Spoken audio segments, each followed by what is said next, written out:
Hey guys, it's John with Addicted to Fishing. Thanks for tuning into the channel. Today I'm going to talk about what powder paint I use and some of the things that I'm doing while I'm powder painting. So anyway guys, I'm going to keep it pretty simple.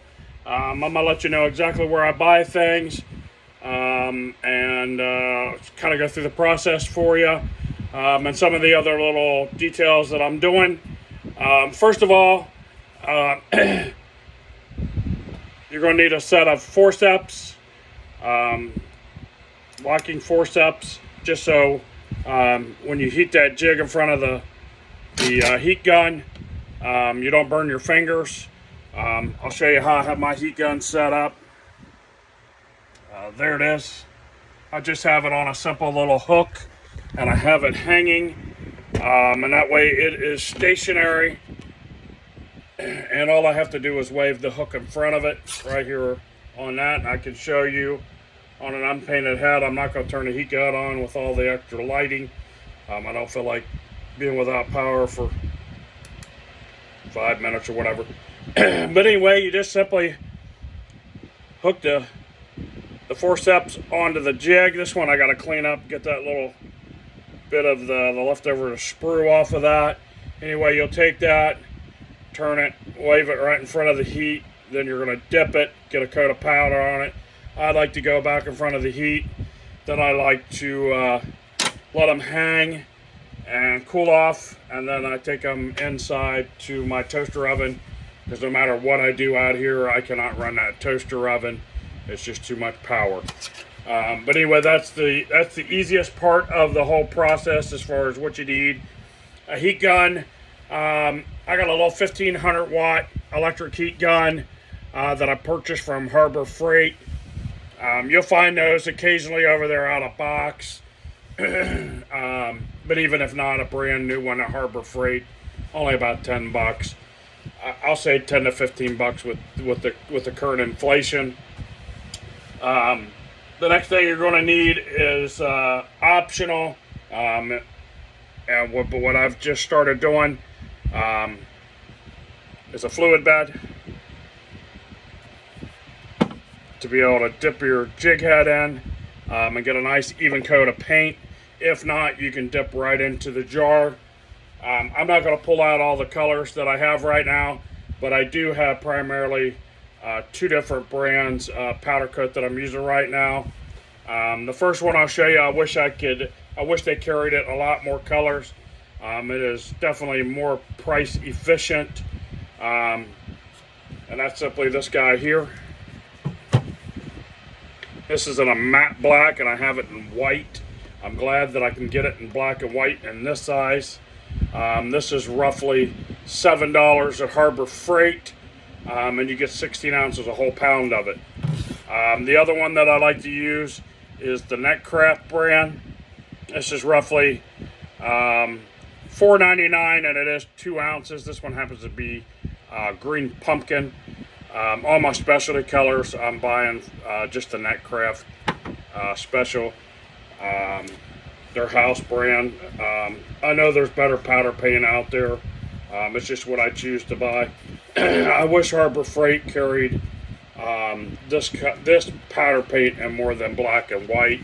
If they carried it even in like a red or a blaze orange or something like that, that would be great. Just so I could cut down some cost even further. It's only, you get instead of 2 ounces, you get 16 ounces. So that makes it fantastic. I've actually got one open here, but I've been using a two-part epoxy as well. I don't always use this on all the jig heads, but what I like to do, and I bought this off of Amazon for about $4. I'm not going to open it up. You can see there's a wide variety of different types of and colors of glitter. But what you can do is you can take your two-part epoxy, and I have some little deli cups. I don't know if I don't have any big ones. Well, I got this one that had ketchup or something in it at one point. Might have had Parm cheese in it. It had something in it. But you get these little deli cups. You know, a lot of places where you go do a takeout, they have those. They give you Parm cheese. Some places, if they don't have crushed red pepper packets, will put crushed red peppers in that. Mayonnaise, different dipping sauces. Just rinse them out, clean them out, reuse them. It's going to get one use, mostly for your two-part epoxy. Squirt a little two-part epoxy in it right before you go to mix it up. Add you a little glitter. And then you can stir that glitter in, and then you can put a nice glitter finish to your jig head, swim bait head, whatever you're happy to be pouring. So that gives you a nice little glitter effect.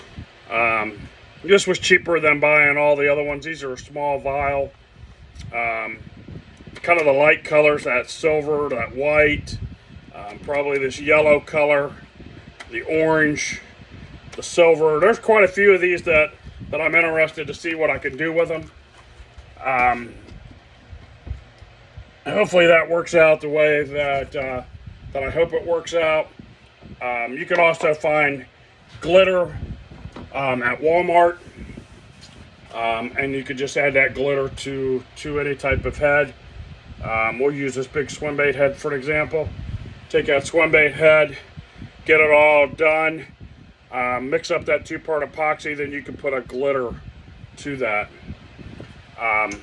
One of the things I'm going to mention about this, you know, again, you know, my channel is all about fishing on a budget, doing everything on a budget. One of the things to keep in mind, guys, is this head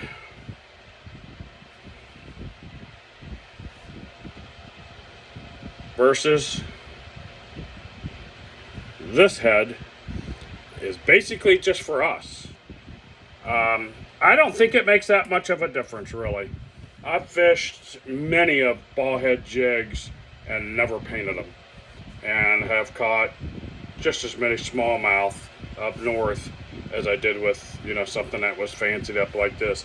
Now, I do like to put some powder paint on them and make them fancy, but one of my chatterbaits that I was throwing today, I had two nice eyes on it.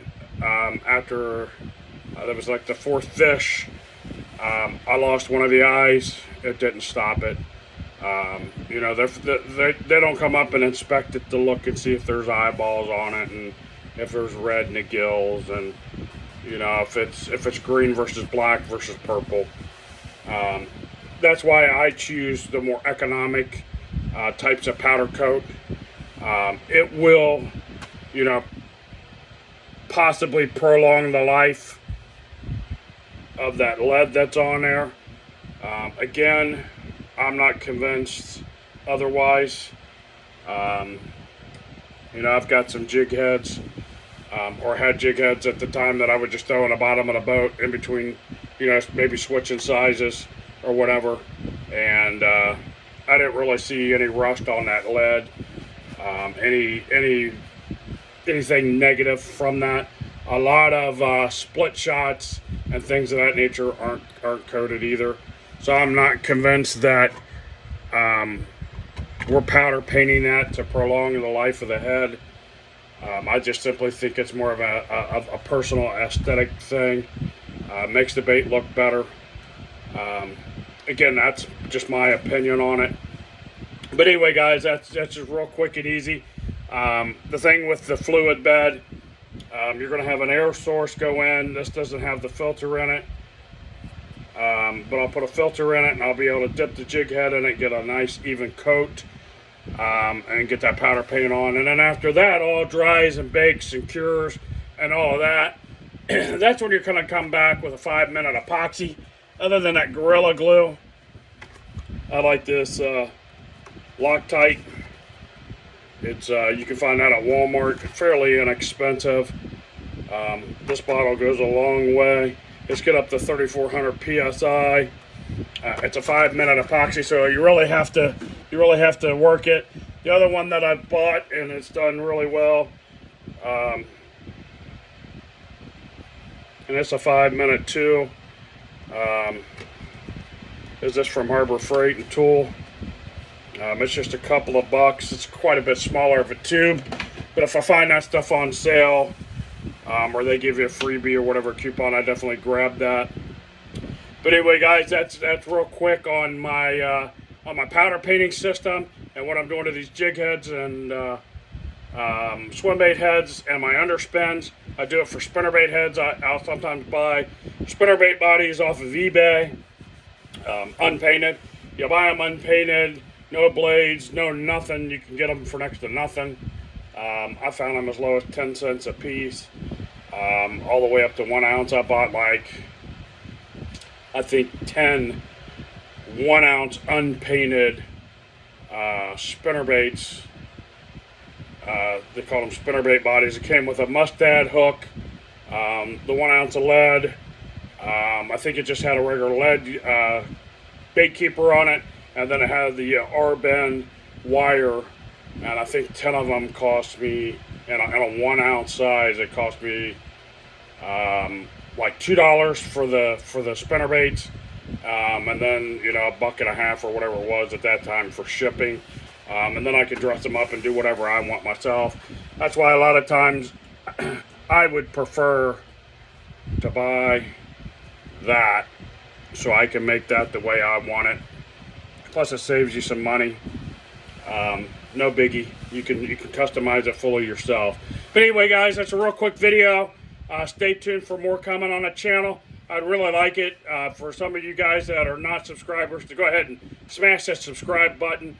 It really helps out my channel, helps me grow. I'm not in this to be a profitable, to make a fortune off of it. Any proceeds that I do make go right back into my channel, for future giveaways, to keep bringing content, and it just really helps support my channel. Lets me know that I'm putting out some good quality information. I know it's not that in-depth on the water, showing you different retrieves, and kind of doing that kind of stuff, but I'm just limited to my iPhone. I'm trying to keep this, again, on a budget. I'm not really trying to go overboard. Maybe sometime down the line in the future I'll be able to add in some other stuff to help this channel even more, and that's where you guys can play in by hitting that subscribe button, smash that like button, share the videos, comment. All those little things do help the channel.